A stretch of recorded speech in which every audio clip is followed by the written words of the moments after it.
peraí. Antes de você começar a escutar esse episódio, já deixa seu like, se inscreve no nosso canal e ativa as notificações para receber um episódio novo toda semana. Você trocou o seu nome no perfil, né? Tá, Pônio. Mas quando eu procuro como Rai, ele aparece Pônio também, que ele já entendeu o que é Rai. É só por enquanto que minha colega assistiu o filme, aí ficou falando que eu pareço com a Pônio. Aí eu botei. Eu gosto muito desse filme. Eu ainda tô evangelizando pra fanfiqueira os filmes do Estúdio Ghibli. Tá tudo na Netflix, muito bom. Vale muito a pena. Eu tenho que fazer uma maratona ainda. Porque eu acho que todo mundo Eu adoro. que é fã do Estúdio Ghibli dá uma evangelizada. A gente fica tipo, você já assistiu? Tipo, e agora que a Netflix ajudou muito, porque agora tá tudo disponível para as pessoas acharem e assistirem. Tá muito bom. Se você tiver mais alguma indicação, você pode. Eu tenho uma que é tipo uma bíblia pra mim. Qual? Comunicação em prosa moderna. Ah, que legal. Achou? Uhum.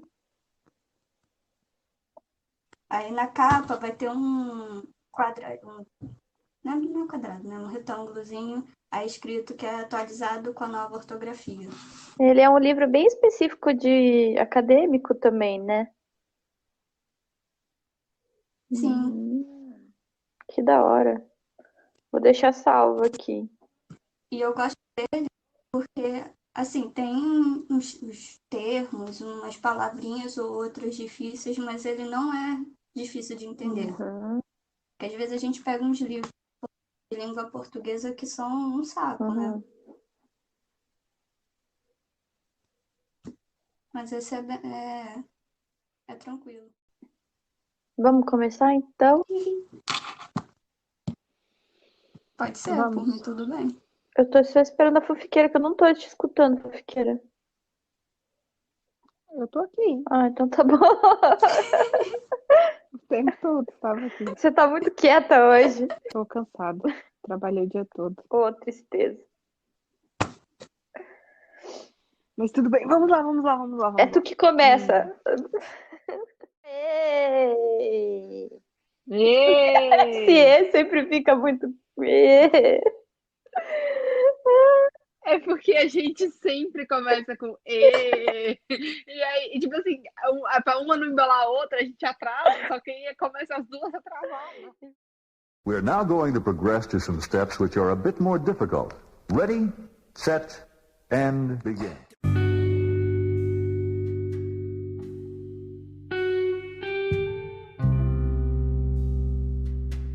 Olá, eu sou a fanfiqueira. E eu sou a Randy. E esse é o Armcast, comentando Armfix. O Armfix é um podcast voltado para o universo das fanfics do fandom Army. Aqui nós lemos junto com você uma fanfic, comentamos, inventamos teorias e, lógico, surtamos. E esse podcast se tornou possível graças à plataforma Anchor. Se você não conhece, é um aplicativo super fácil de usar, onde você grava, edita e distribui seus podcasts nas principais plataformas de streaming, como o Spotify e o Apple Podcast. É bem legal porque, além de uma ferramenta gratuita, você pode monetizar seus podcasts de maneira fácil e rápida, sem se preocupar com o mínimo de ouvintes. Resumindo, é tudo que seu podcast precisa em um só lugar. Faça o download do aplicativo Anchor disponível tanto na plataforma do Apple Store quanto na Google Store, ou acesse anchor.fm e comece já o seu podcast.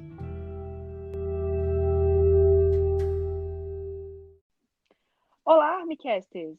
Depois de concluir nossa primeira temporada, chegamos ao nosso primeiro episódio especial. E como o podcast é sobre fanfic e tudo que envolve a arte, aproveitamos esse episódio especial para falar sobre escrever. Isso mesmo, Randy. A gente fanfica muito mentalmente, mas nem sempre colocar isso pra fora é simples. Realmente, o processo de escrever, seja uma fanfic ou qualquer outro gênero literário, não é sempre um caminho claro e cheio de flores, né? Exatamente.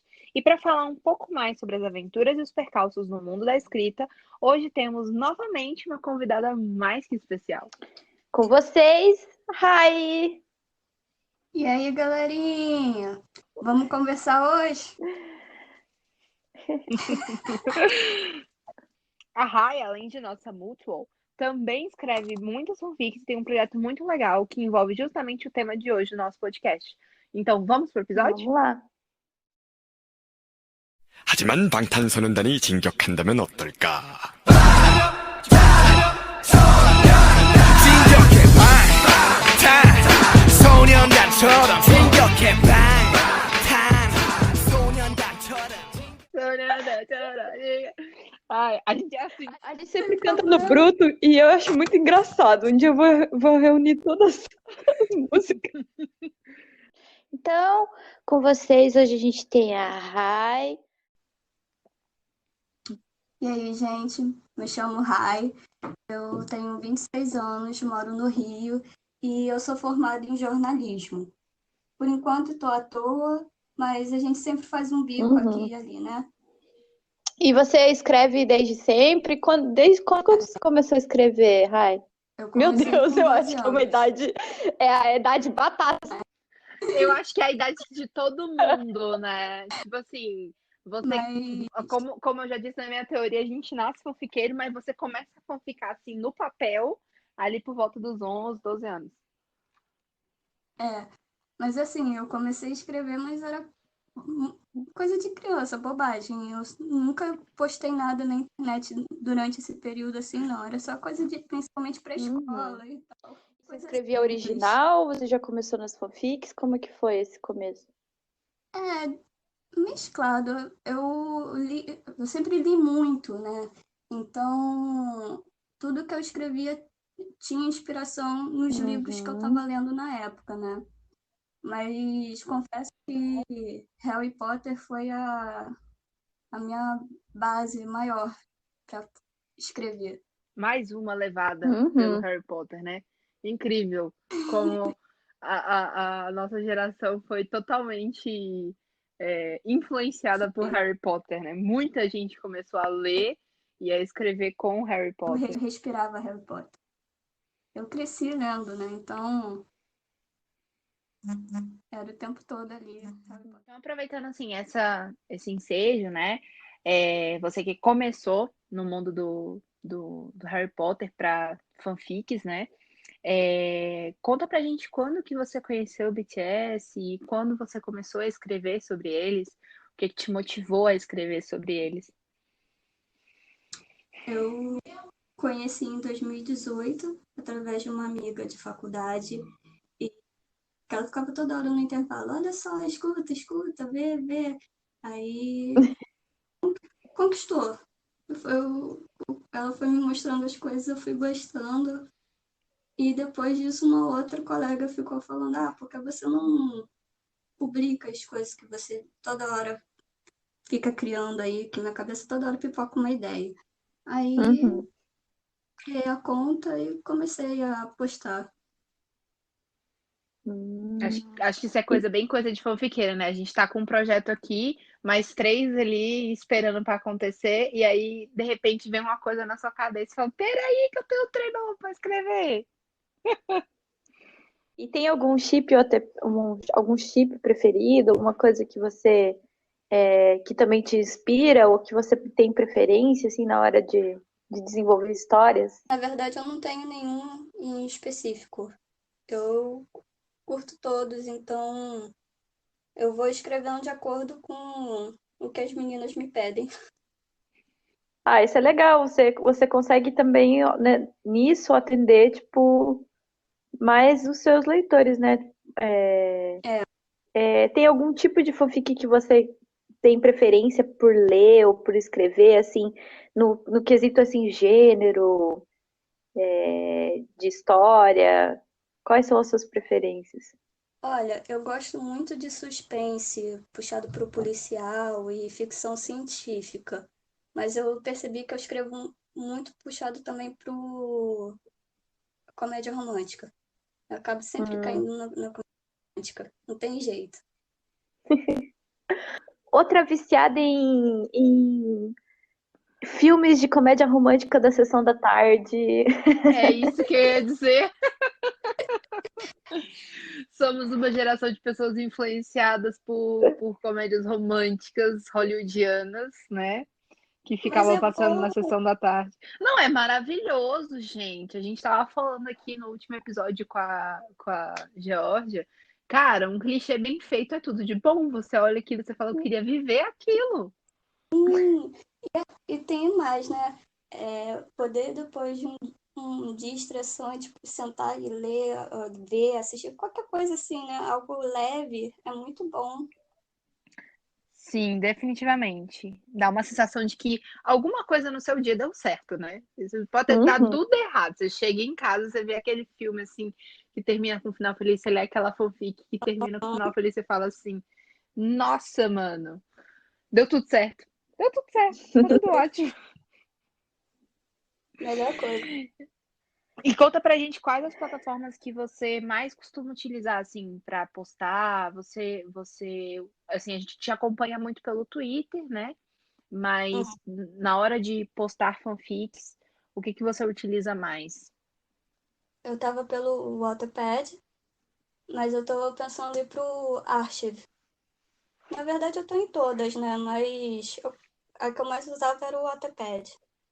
Uhum. Uhum. E eu vejo que você posta também bastante. Você é adepta já a essa nova forma de contar fanfic também, que são as social medias AU, que são geralmente no Twitter diretamente, né? E eu vi você Uhum. comentando também sobre o Tumblr. Tem muita gente. Eu não conhecia. Eu não sabia. Eu conhecia a plataforma, é claro, né? Porque ela é bem antiga e tudo mais, é uma rede social bem antiga. Mas eu não sabia que as pessoas postavam fanfic lá. Postam. Eu não sei para português. Tem algumas, né? Mas eu não tô muito por dentro. Mas na parte de inglês, é uma área muito grande lá. Tem muita gente mesmo. E de vários fandoms. Que legal. E aí tem também o Twitter, né? Como eu comentei, né? Você tem bastante fanfic que tá rolando no Twitter. A minha grande parte do que eu posto tá no Twitter. É Eu vi. engraçado como há um tempo atrás o Twitter atualizou, né? E a gente, assim, o Twitter surgiu como uma plataforma de mensagens rápidas de 140 caracteres.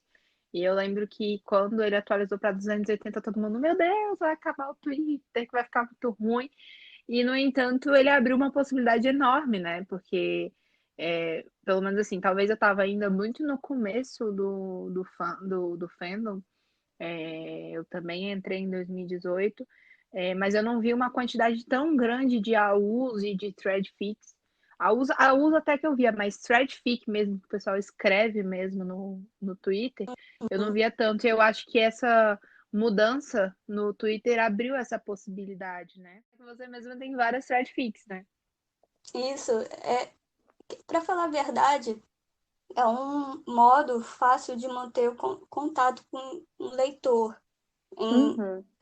Ao invés de ficar indo para outras plataformas, se manter no mesmo local e que, fala a verdade, né? Às vezes a gente fica com uma preguicinha de sair de um site para o outro e depois ir para outro e para outro. Então, quando está no mesmo lugar, fica mais fácil da pessoa ler, encontrar ali e ler, né? É verdade. E Exatamente. eu lembro que quando eu entrei no fandom, e aí eu entrei, né, nessa questão do Twitter, do Stan Twitter, né, que a gente fala, e comecei a receber uma quantidade enorme de print do WhatsApp. Eu comecei a ficar pensando, gente, o que é isso? As pessoas estão expondo conversa, porque eu não abria as imagens, mas eu ficava vendo aqueles prints todos e eu ficava, gente, o que é isso? E aí eu fui ver e eu vi que era uma forma muito nova, né? É muito novo, é muito recente, de contar uma história que você acaba utilizando somente prints de redes sociais. E é muito doido pensar que você pode contar uma história de um jeito tão novo, né? É. Mas te falar, tem no Tumblr, tá? Tem também? Não é só. Tem. Muita coisa.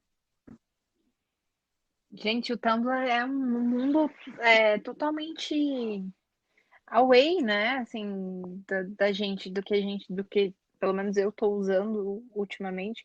Usei muito o Tumblr ali, meados de 2011, 2012, né?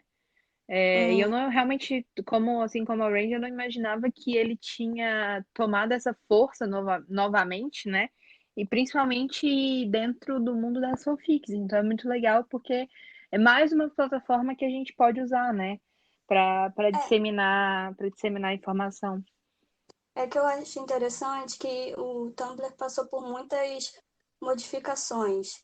Teve o bafafá da história do conteúdo adulto, né? Que eles criaram novas regras e muita gente saiu do Tumblr e foi para o Twitter.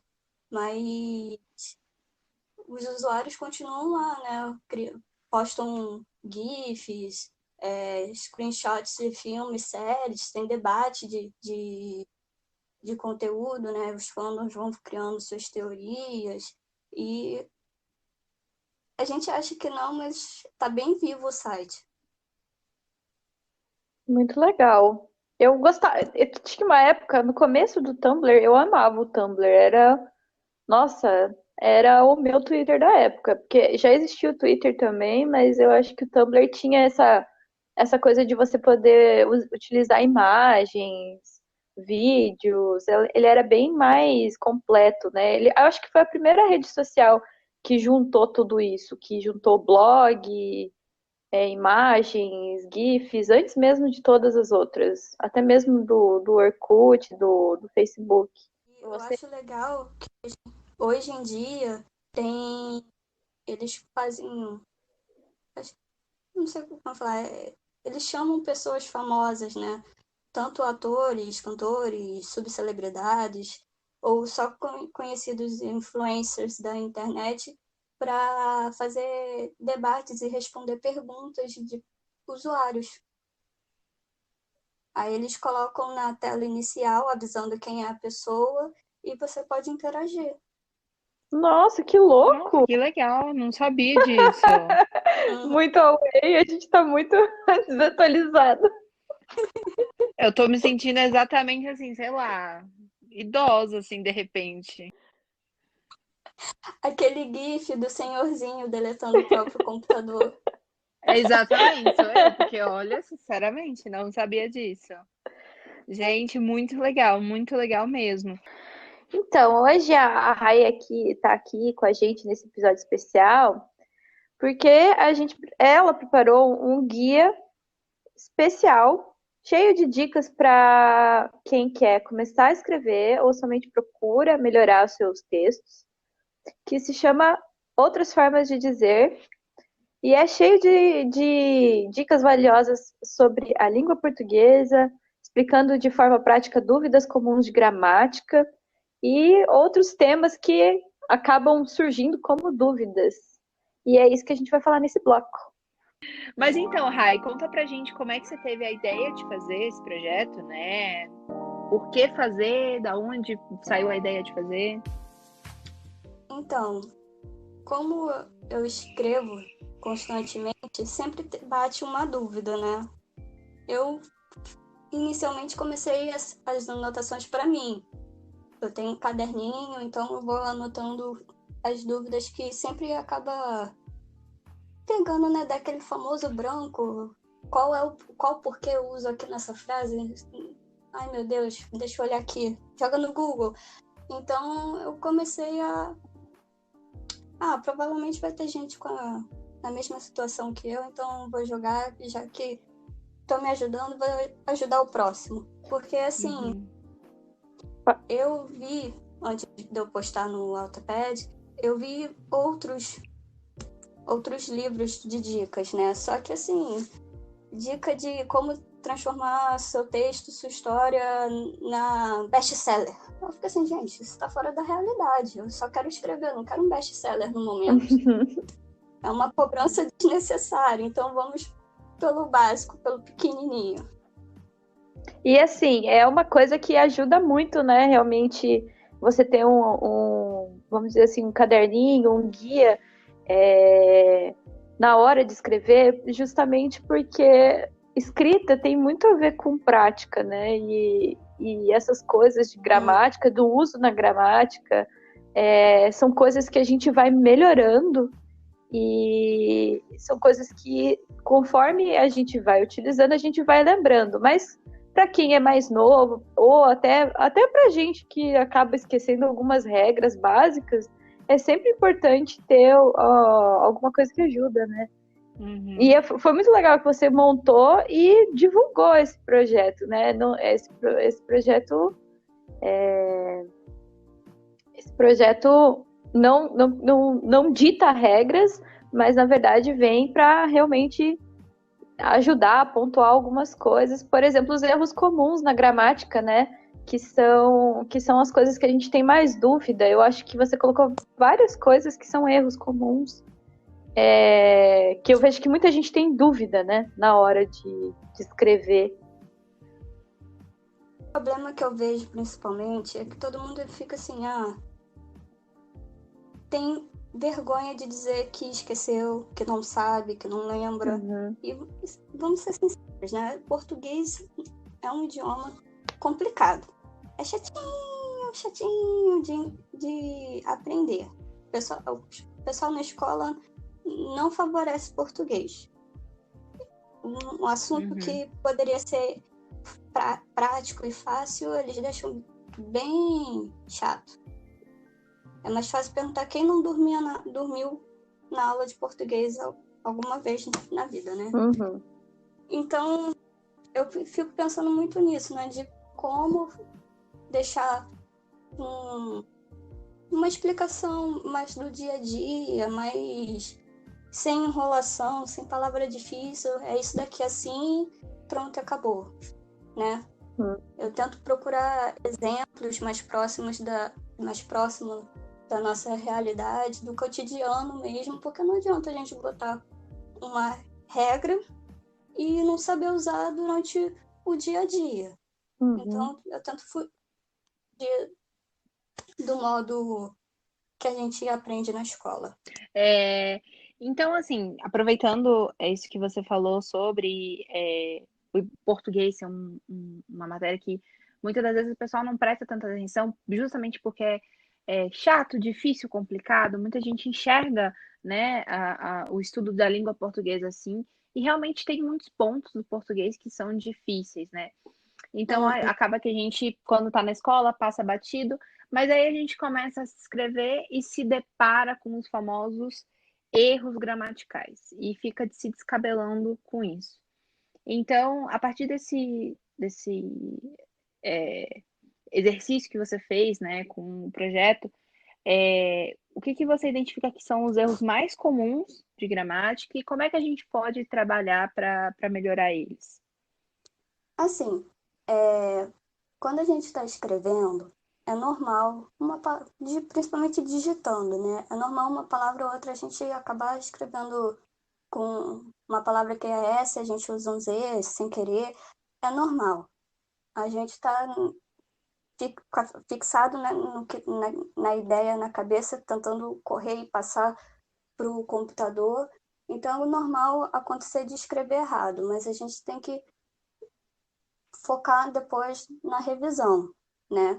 Passar aquele corretor de gramática que tem no Docs, né? Uhum. E eu sempre falo, é sempre bom ter uma aba do Google aberta. Se você está com dúvida numa palavra, pesquisa. Não há problema algum. Tem site de dicionário, tem site de sinônimos. O dicionário é seu melhor amigo quando você quer escrever, não adianta. Não tem que ter vergonha nenhuma de abrir o dicionário, ninguém sabe tudo. Verdade. Então, assim, o que eu mais vejo, assim, é a questão do porquê, mal, os advérbios, palavras de transição, pronomes. são coisas normais do cotidiano mesmo, que a gente pronuncia de uma forma e na hora de escrever, escreve da mesma forma que a gente pronuncia e aí acaba dando erro. Eu acho que o mais é um clássico, né? O mais e os porquês, né? Sim, Acaba que a gente. Eu vejo que às vezes até escapole das pessoas, assim, não é proposital. Tem pessoas que eu sei que sabem a diferença, né, entre o mas conectivo. É conectivo, né? Uhum. O mas mas aconteceu tal coisa. E o mais de adição, né? Às vezes passa batido mesmo, a gente tá tão ali. E os porquês, então, aí é uma história longa, né? Uhum. E tem os vícios, né? A gente acaba criando vícios, né? Que são os erros que acabam se tornando difíceis de trocar, né? quando se tem vício já era. É complicado. Uhum. Eu acho que é o mais difícil. É igual a gente tava vendo aquele vídeo que a menina encontrou. Eu acho que todo. Assim, mas isso eu acho que acaba acontecendo com todo mundo. Todo mundo tem uma palavra que é viciado em usar, né? Uhum. Aí teve aquele videozinho que tava rodando no Twitter esses dias, que a menina identificou qual que era a palavra que a Stephanie Meyer usava em Crepúsculo, né? E aí depois ela não conseguia mais desver, tipo. Ela ficava todo. Tarará, aí a palavra. Tarará, a palavra. Tarará, a palavra, sabe? Tipo assim, então acaba que os vícios eles vão existir e vai ser difícil às vezes de controlar, né? Mas existem vícios que são Uhum. prejudiciais Assim, e existem vícios na que são questão dos simplesmente, né? vícios, então, uma coisa que eu sempre tento tomar cuidado, né? Eu procuro olhar os sinônimos. Quando eu vejo que eu estou repetindo muita palavra, eu clico na parte de pesquisar, né? Escrevo uma palavra para ver se está muito repetida. E se tiver, eu procuro substituir por um sinônimo. Mas não assim jogar uma palavra no lugar de qualquer jeito, né? Vou ver se vai encaixar direitinho com a frase e troco. Porque também tem que ter esse cuidado, né? Que pode ser um sinônimo, mas não ficar legal na frase, no contexto do que eu estou escrevendo. Tá falando sobre o meme lá do vício de palavra da Stephanie Meyer no Crepúsculo. E sobre os vícios de utilizar algumas palavras com muita frequência, eles batem num outro assunto que é, na verdade, o vocabulário, o repertório de vocabulários que você tem, e que é uma parte que é muito importante na hora da escrita. Tem até. Você colocou alguns vocabulários para ajudar nos textos, né? Incrementar mais informações, explicar alguma coisa ou falar alguma coisa de outra maneira. E essa questão de aumentar o vocabulário é muito importante. E assim, uma dica que eu sempre ouvi de escritores, de professores, de várias áreas, é a leitura, né? Na verdade, quando a gente lê, a gente acaba consumindo outros vocabulários, né? E acaba incluindo no nosso texto mesmo mais palavras. E tem um risco, né, de cair no enfeitado, né? Como você falou, às vezes a gente pesquisa um sinônimo, mas a gente tem que ver se realmente vai casar com a informação que a gente quer passar, com a mensagem que a gente quer passar, né? Porque senão fica aquela palavra lá só bonita, né? Ela é uma palavra difícil, um vocabulário difícil, mas ela não tá dentro do discurso. Então, quando fala em vocabulário, todo mundo acho que para pensar assim, aquelas palavras grandes, bonitas, que o pessoal fala aquelas palavras difíceis, chiques, né? Mas, na verdade, vocabulário é palavras de modo geral. Você vai aprender bastante lendo outros livros e que eu gosto muito de comentar é ler livros fora da sua zona de conforto.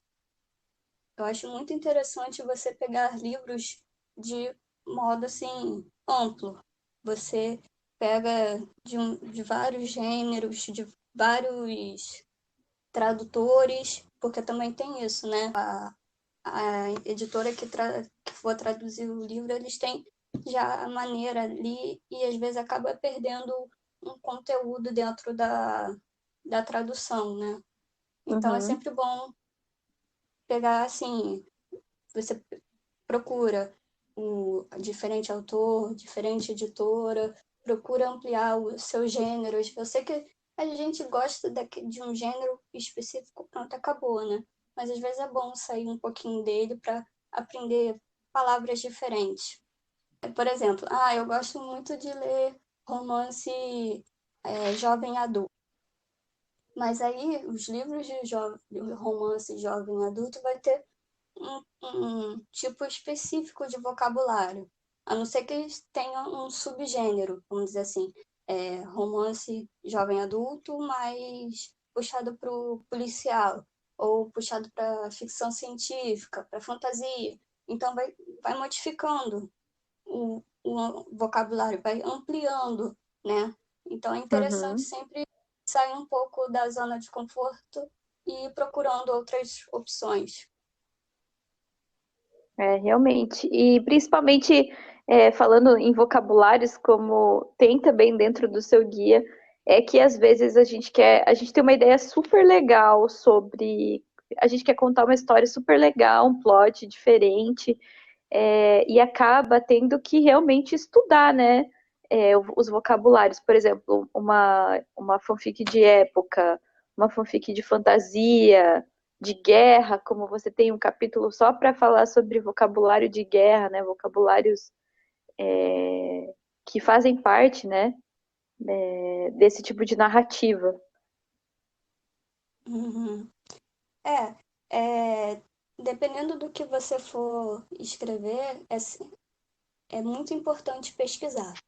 Você tem que pesquisar todos os detalhes possíveis para não cometer um erro, assim, vai ficar na cara e vai perder completamente o sentido ali, o rumo da história e pode virar até piada. Por exemplo, no vocabulário que eu fiz aqui de guerra, eu usei nomes de tipos de armamento, golpes, espadas. Eu depois fiz um para tipos de feridas, e assim, é para você ter uma ideia do que pesquisar e para onde você vai focar a sua atenção para poder fazer seu estudo, né? Porque também Uhum, é muita coisa. uhum. Escrever é pesquisar eu até vi uma piada sobre isso, que o histórico de quem escreve, o histórico de pesquisa de quem escreve é uma coisa muito estranha. Definitivamente. FBI Você tá de sabe que olho. assim, a minha irmã tem uma fanfic que ela nunca chegou a postar, e que ela pesquisa muito, porque eu não posso dar detalhes do roteiro, senão ela vai me matar. Mas até porque exatamente esse é o ponto. Ela vai me matar porque ela pesquisou sobre. Para escrever essa fic, ela fez várias e várias pesquisas sobre serial killer, sobre formas de matar uma pessoa com veneno, com isso, com aquilo, com aquilo outro, para dar veracidade. Não, para dar veracidade na Não, mas tá história, certo, tá né? certo. Daqui a pouco a BIM para Daqui a pouco a FBI, a BIM. o FBI, a CIA e a BIM vai bater aqui em casa, mano, pra saber por que tem uma doida pesquisando, sabe? E assim, eu nem posso falar nada, porque vai que ela resolve testar em mim, né? Sei lá. Brincadeira, não. Não vai fazer isso, não. Mas assim, é muito legal porque eu acompanho todo o processo dela de fazer, de escrever essa fanfic, e eu vejo como isso faz diferença, né? Para dar veracidade na história, né? Então eu acho que quando você se propõe a falar, lógico, eu, por exemplo, escrevo muito romance, então eu me dou muita liberdade de escrita, né? Eu não me apego tanto a pesquisas e tudo mais, mas eu vejo que assim É muito legal quando um autor que se propõe a escrever uma fanfic histórica, por exemplo, ou uma fanfic que fale sobre temas mais fortes, ela se propõe a pesquisar sobre o assunto, porque isso que dá veracidade para a história, né? Isso que contribui para que você leia e você se sinta lá dentro e você fale, caramba, isso aqui é algo que totalmente poderia ter acontecido.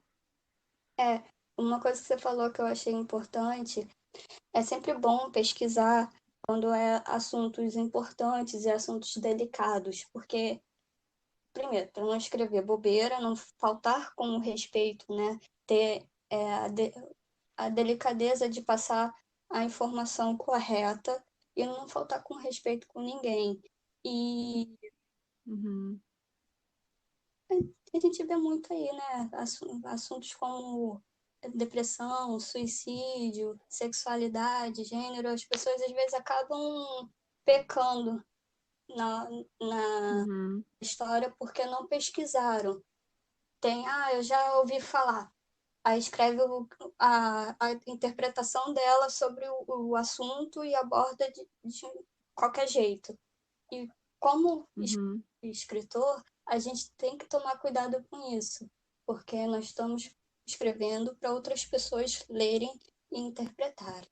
A gente não está só escrevendo Uhum. para a gente, né? A nossa interpretação, pronto, acabou.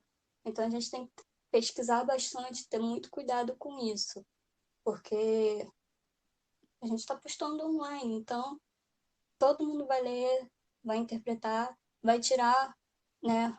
Vai ter um ponto de vista sobre o que a gente está postando. Então, é sempre bom, é melhor pecar pesquisando e escrevendo de forma correta do que fazer meia boca. Nesse caso, o pecar por excesso é bom, né? Uhum. Porque você se prepara suficientemente para passar aquela ideia ou aquele sentimento, né? Da forma não, eu não diria correta, mas da forma mais verossímil possível, né? E com o maior cuidado possível, como você falou, existem muitos temas que às vezes a gente vê ser tratado de uma maneira muito batida mesmo, assim, né? Principalmente quando se fala em depressão e tudo mais, o pessoal passa batido. E aproveitando para Fica aquele famoso, todo mundo faz assim, qual é o problema? Uhum. Triste. O problema tá que às vezes alguém que vai ler aquilo vai se sentir mal, né? Você vai procurar, você vai provocar sentimentos complexos naquela pessoa, complicados, que vão gerar ansiedade, enfim, vão gerar uma série de coisas. Aliás, eu queria falar um pouquinho sobre isso, porque você tem um capítulo inteiro que você dedica para diferenciar sentimento de emoção. E eu queria que você explicasse um pouquinho mais dessa diferença. Olha, sentimento e emoção é uma coisa bem complicadinha às vezes de separar, porque pra gente, no final, sentimento e emoção, de modo geral, a gente acha que é a mesma coisa, né? Só que tem uma diferença e que assim, sentimento já diz, né? Sensação, é o que você está sentindo, é sua capacidade de sentir, de ver, absorver uma situação e e traduzir nos seus sentimentos. Enquanto que a emoção, ela é uma ação. Já dá até para separar um pouco a explicação assim, né? Sentimentos, sensação, emoção, ação. Né? O finalzinho é um sentimento. Deu para captar. Acho que eu me embolei. Mas enfim, a emoção vai ser a forma que você vai reagir a uma situação ou uma situação, uma fala, um objeto, as coisas ao seu redor, né? Você vai reagir, não é, né? Você vai ter o sentimento e a partir dali você vai ter a emoção, que é a reação do que você está sentindo. Ficou embolado? Não, tá ok. Tá super ok.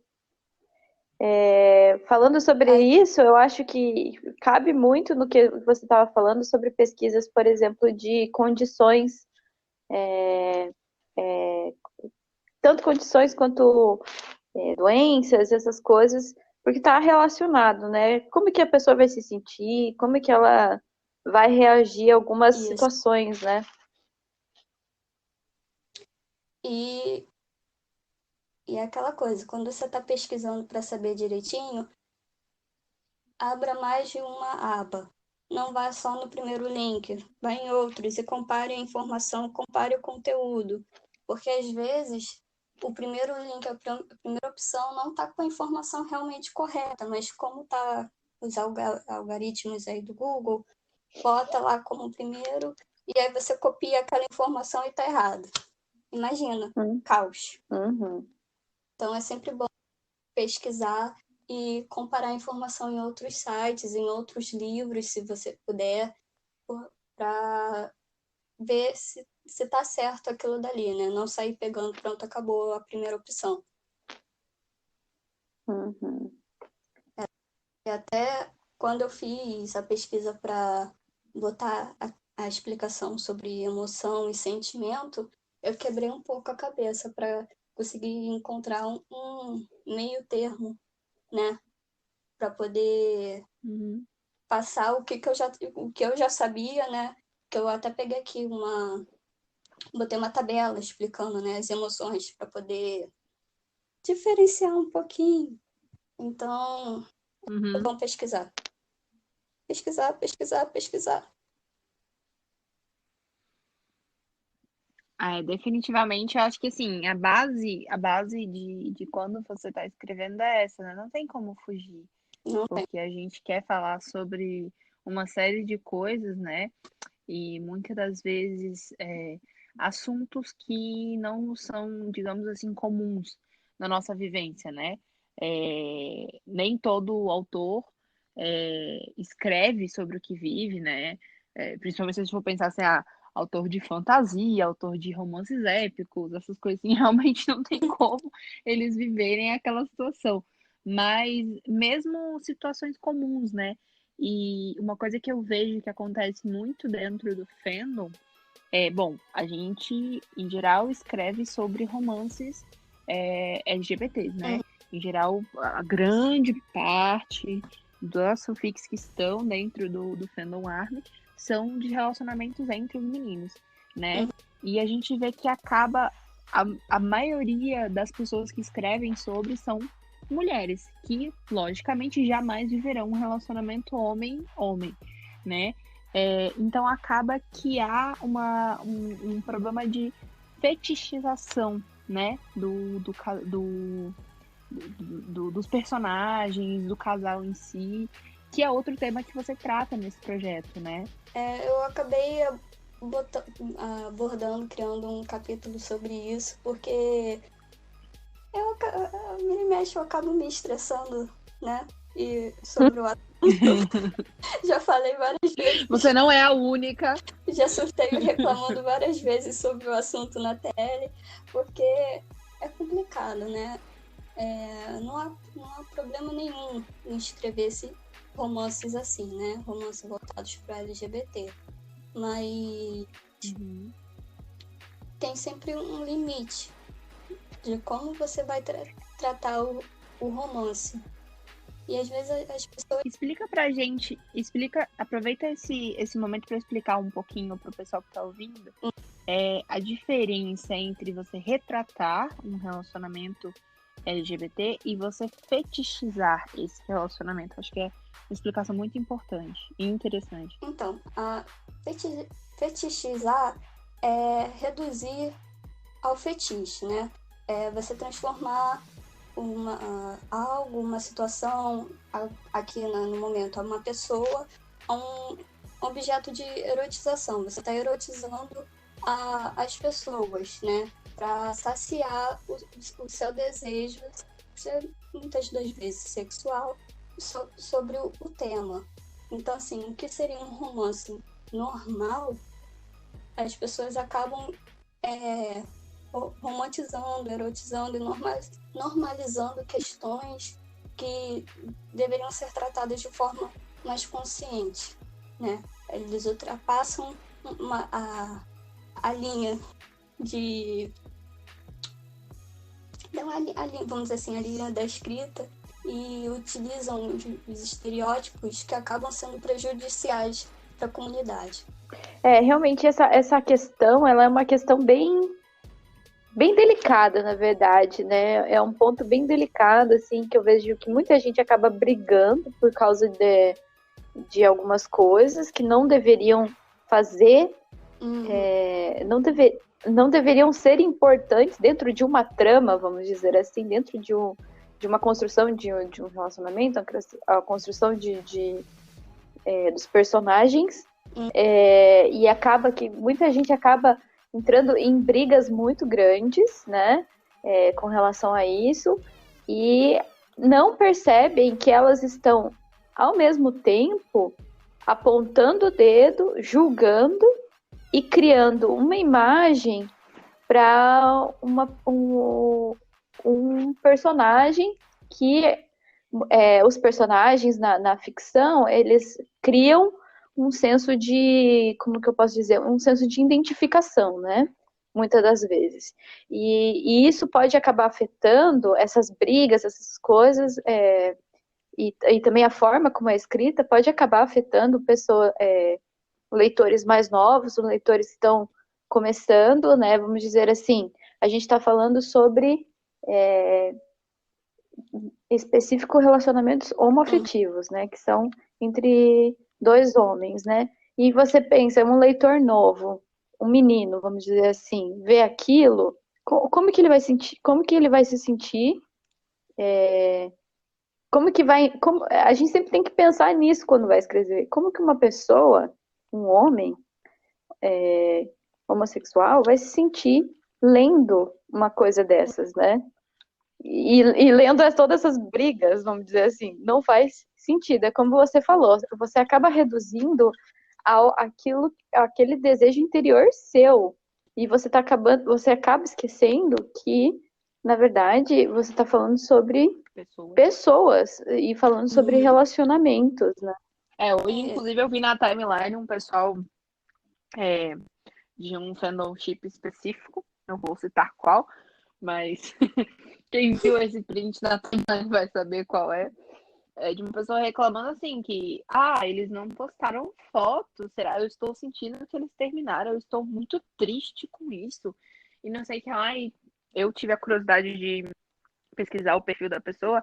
É um perfil que, cara, passa o tempo todo falando do relacionamento e fetichizando e se importando com questões que envolvem a parte sexual do relacionamento, né? O famoso quem é o top, quem é o bottom, gente, sabe? Não nos convém, né? E acaba que aquilo fica reduzido a isso. Sempre é reduzido a isso. Assim, incrível de modo ruim, né? Puxando pro lado do escritor, é responsabilidade do autor a informação, o conteúdo que ele está escrevendo. Ele não está só escrevendo para ele. Então, ele tem que assumir a responsabilidade do que ele for postar. Então, a partir do momento que ele está utilizando um estereótipo e fetichizando, não é uma coisa boa, porque vai afetar quem estiver lendo, vai continuando esse tipo de pensamento e essa situação nunca vai melhorar. Por exemplo, assim, às vezes eu sinto, quando eu vejo essas discussões, como se estivesse discutindo comida. Você gosta de carne mal passada ou bem passada? Você prefere carne ou comida vegetal? Frango. Pois é. O E pior uma é que coisa você assim, não mentiu. É surreal. E no final, me diz, tem diferença de um homem assistindo pornô lésbico? Não. Eu acredito que é a mesma coisa. Eu realmente acredito que é a mesma coisa. quando você critica pessoas que consomem um tipo de conteúdo como esse, no mesmo momento você tá lá lendo uma história e criticando o autor porque ele fez uma escolha que não fez o seu agrado, ou você só entrou na história só para acompanhar essa determinada parte, que é a parte do desenvolvimento do relacionamento, você caiu no mesmo buraco da pessoa que consome esse tipo de conteúdo, que E é o o pornô. pior é que na maioria das vezes, quando é apontado esse problema, as pessoas ficam na defensiva. Elas se sentem ofendidas ter sido chamada a atenção. E o problema não é você ler esse tipo de conteúdo, mas o problema é você, quando eu digo esse tipo de conteúdo, são os romances, né? Mas sim a forma que é produzido e a forma que você quer que seja produzido. Eu falo que eu vi uma pessoa comentando sobre isso e deu um burburinho, né, no dia, que a pessoa estava criticando a forma que a gente consome esse tipo de conteúdo. Tem que ficar de olho, porque na maioria das vezes não é saudável. A forma que você consome, a forma que você quer que o produto seja feito para você poder consumir, e que se não for desse jeito você fica agressivo. Então tem que dar uns 2, 3 passos para trás, às vezes uns 10 passos para trás, e refletir. Será que isso está certo? Porque muitas das vezes não está. Sim, e acaba que junto com essa fetichização a gente vê uma ocorrência muito comum de heteronormativização dos relacionamentos, né? Onde um dos personagens tem características mais femininas, né? Mais doce, mais gentil e mais suave. E o outro, ele é masculino, ele é forte, ele é alto, ele é, ele é explosivo, ele é mal educado, ele é grosseiro. É o famoso bad boy, né? Assim, isso vem muito, eu vejo dos romances adolescentes que a gente já teve e ainda tem, né? Essa ideia de que o cara é um bad boy, a menina é uma mocinha fofa e tudo mais, e a gente vê isso acontecer demais, né? Inclusive, tem pessoas específicas entre eles que são sempre retratados como a figura feminina, que pelo menos eu sempre vejo o Jin, o Jimin, em alguns casos o Yoongi, dependendo do chip, né? E aí a gente já tem o Namjoon, o Hosuki, o Jungkook e o Taeyeon como a figura mais masculina, quando na verdade o relacionamento não necessariamente ocorre dessa forma. Na verdade, não ocorre dessa forma, até porque são dois homens, não é um homem e uma mulher. E interromper, até curioso ver que a questão da heteronormatividade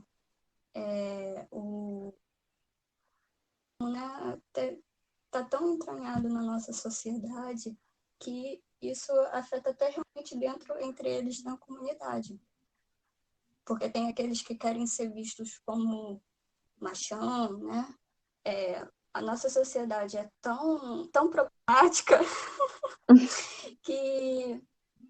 Falando sério, a nossa sociedade é tão problemática que afeta nossos relacionamentos, tanto de amizade, família, amoroso, né? De uma forma que a gente acaba copiando os vícios antigos, o modo de ver um casal, o modo de ver os amigos. Então, a gente infelizmente acaba espelhando o que a geração passada via, fazia, e a gente continua espelhando e vai assim passando de geração em geração até ter alguém que quebre o ciclo, né? E é triste, cara. Falando sobre isso, falando sobre essa questão que até a própria fanfiqueira colocou, e saindo um pouco do nicho, vamos dizer assim, né? Porque não existem só fanfics nesse gênero, né? Temos fanfics também, que são as fanfics que retratam personagem original mais o idol. Tem fanfic que retrata o self-insert, né? Que você se coloca na história.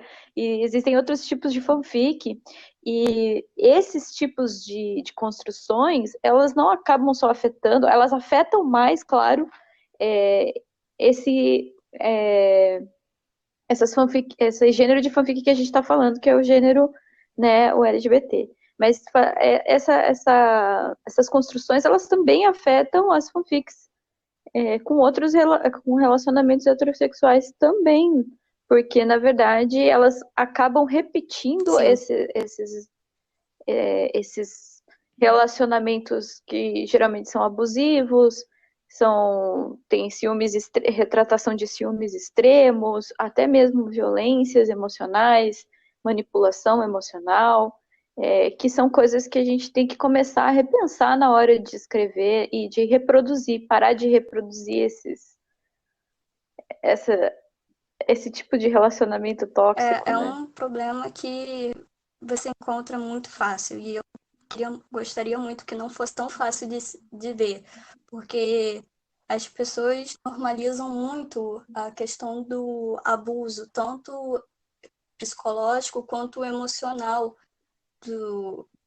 não só de relacionamento amoroso, mas de relacionamentos de forma geral, né?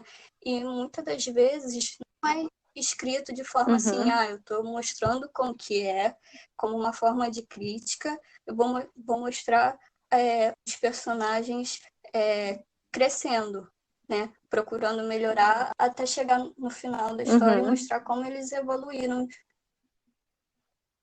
teve um amadurecimento, crescimento pessoal.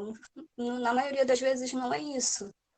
Aquilo dali é como se fosse algo bom, como se fosse algo é super normal, é super romântico, é super fofinho. É o que tá na moda, né? Que nem aquelas camisas que não sei se vocês já viram, aquelas camisas. Eu sou uma pessoa ansiosa. E aí, ou coisas que a pessoa fica usando como se fosse eu gosto de tal banda de rock.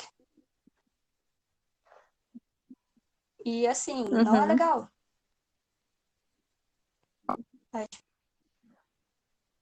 Realmente. E tem esse negócio, né? Então, eu acho que quem escreve tem o poder de, como você falou, influenciar e, e tem essa responsabilidade de tentar influenciar de uma forma mais positiva, vamos dizer assim. A pessoa tem esse poder de quebrar alguns estigmas, quebrar algumas coisas e trazer novas ideias e novas formas de pensar. E é pouco usado, né? As pessoas acabam caindo nesses vícios de É narrativas. complicado, porque fica muito. Eu tô quebrando padrões. Mas no final só tá alimentando mais ainda o problema. Então é sempre bom pesquisar, dependendo do assunto que você for falar, que você for escrever o personagem para o seu conto, que você for criar, pesquisa, procure pessoas que já passaram pela situação, pessoas que possam dar um exemplo mais real, né? Que a gente não sabe de tudo. Uma coisa que muitos escritores precisam colocar na cabeça é isso. Você não sabe de tudo, então pesquise, não tenha vergonha de perguntar, de pedir ajuda, pedir opinião e ir na fonte, vamos dizer assim, né? Se conhecer alguém que tenha experiência, converse com essa pessoa. E não só tire do buraco negro e escreva de forma aleatória. Olha, bem colocado o que você falou, eu queria deixar uma dica, principalmente nessa questão ainda, falando sobre os personagens, sobre construção de personagem e tudo mais. é que, como você falou, às vezes você não tem para quem perguntar, mas hoje você abre o YouTube e tem um monte de gente contando suas histórias, trazendo os relatos sobre vivência, como que é a vivência dessa pessoa, né? É, ela sofreu preconceito? Não, também não vai se focar só numa pessoa, você vai procurar vários YouTubers que vão trazer uma vivência diferente, cada um deles vai trazer uma vivência diferente. Eu tenho uma fanfic que eu fiz, vou fazer um jabá. Eu tenho uma fanfic que eu fiz ainda esse ano, que foi bem curtinha, porque eu queria falar sobre o tema, onde um dos personagens é transexual, e eu usei relatos de pessoas que deixaram seus relatos no YouTube, né? E também relatos de pessoas. Eu queria trazer um pouco mais para a realidade da cultura coreana, então eu tive cuidado também de pesquisar relatos de pessoas que são trans na Coreia, né? Então, tipo, ou seja, Que é uma realidade diferente da nossa. bem diferente. Já é difícil aqui, imagina lá, né? Já é muito complicado aqui, imagina lá.